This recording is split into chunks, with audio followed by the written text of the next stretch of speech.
round 2 MasterChef. Noong unang round guys, wala tayong tinatanggal. So ngayon na nakakatakot syempre yung mga kalaban ko dyan. So good luck sa ating lahat. Ngayon guys, parang gagawin ko is insaladang bean sprout ala prutas. Syempre, kaya kakaiba to dahil may fruit siya, insalada siya, may mga halong fruits. So ang ating main ingredients of course, bean sprout. Ayan, gagawin ko siyang, syempre, ensalada, it means salad. So, malinis na to siya guys. Tinanggalan ko siya ng mga dulo-dulo. And of course, haluan natin ng green mango, avocado, dragon fruit, apple, tomato, ginger, white onion, and green lemon. Ang ating, nito guys, dressing is, of course, extra virgin olive oil, black pepper, Spanish paprika, soy sauce, salt, and honey. And of course, lalagyan natin siya ng parsley. At mayroon akong isang garnish din, shrimp. I-grill ko yung shrimp later na sa ref. And then, mayroon din siyang halong konting beetroot. Ayan guys. And of course, mayroon tayong ripe mango. So, i-mix lang natin siya. Kaya, ang tawag sa aking gagawin na ingredients ay insaladang bean sprout ala prutas. Ayan guys. So, of course, simulan na natin. Ang gagawin ko dito guys, i-blanch ko lang to kasi hindi siya pwedeng kainin na raw. Kasi baka mayroon bacteria or salmonella. So, i-blanch ko siya. Later i-blanch ko siya. Ngayon ang gagawin ko ay i-slice ko na itong mga ingredients natin iba.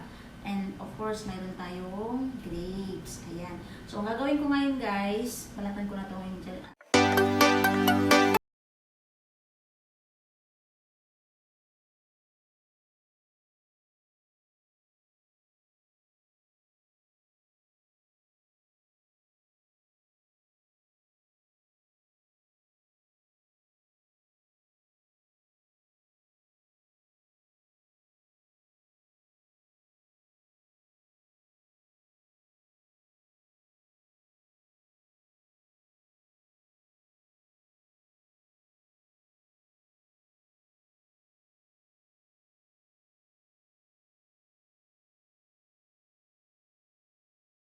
Guys, ngayon tapos ko nang yung mga fruits natin. Of course, lahat nandito na, yung binanggit ko kanina. Ayun siya guys.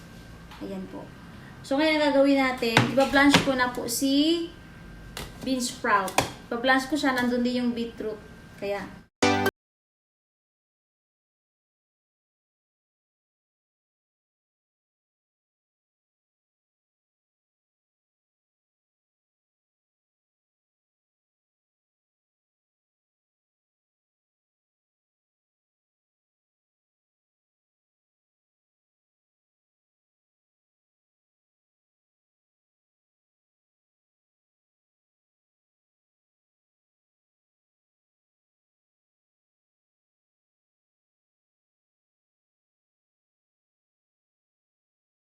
and guys, ito yung garnish ko actually. Yung sabi ko kanina, i-grate ko lang siya. Tapos babalatin ko mamaya kung ano.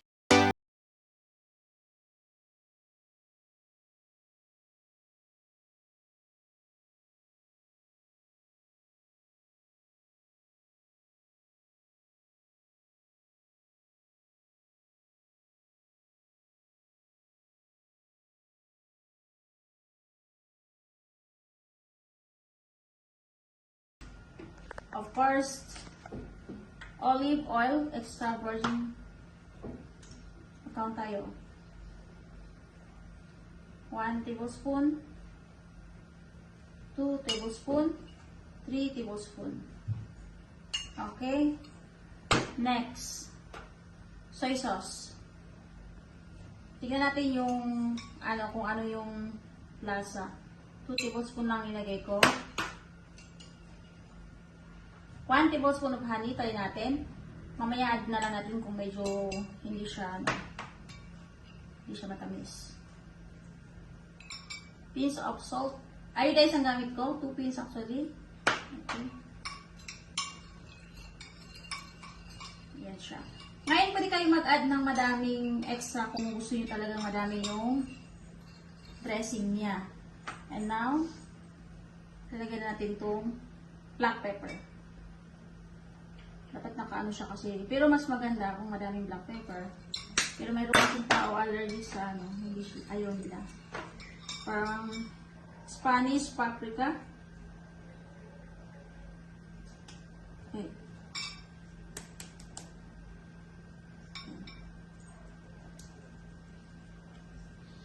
Okay.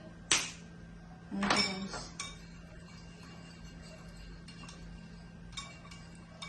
Ngayon, yummy. Kaso lang ko lang siya ng sweetness. Naging 2 tablespoon po siya. Okay.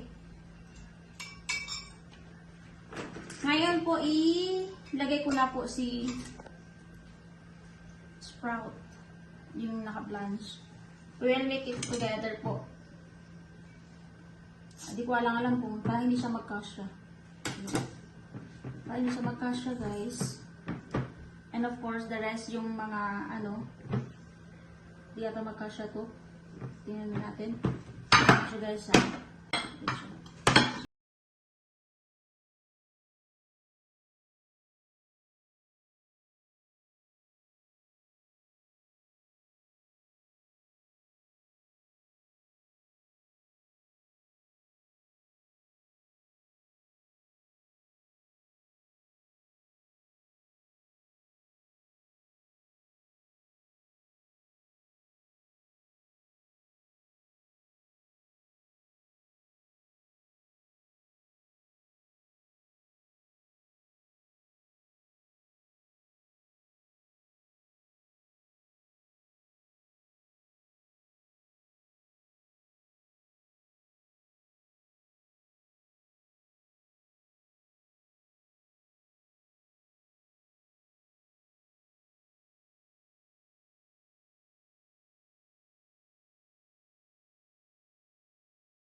so po yung aking ano, bean sprout, insaladang bean sprout pala with alacar, ala prutas. May garnish ko siyang seafood. Actually, ang main dyan is yung salad lang. Siya yung magbibigay sa akin ng grades.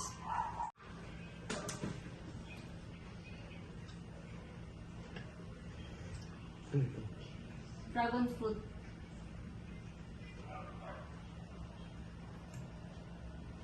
Ang sarap.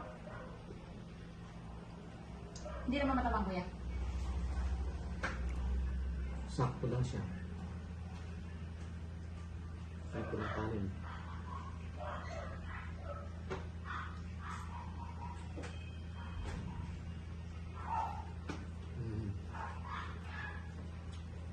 Out of 20%, ano? 20%. From 1 to 20, I am giving you 19.5. 19.5 guys. Sabi nga, 19.5%. Yan.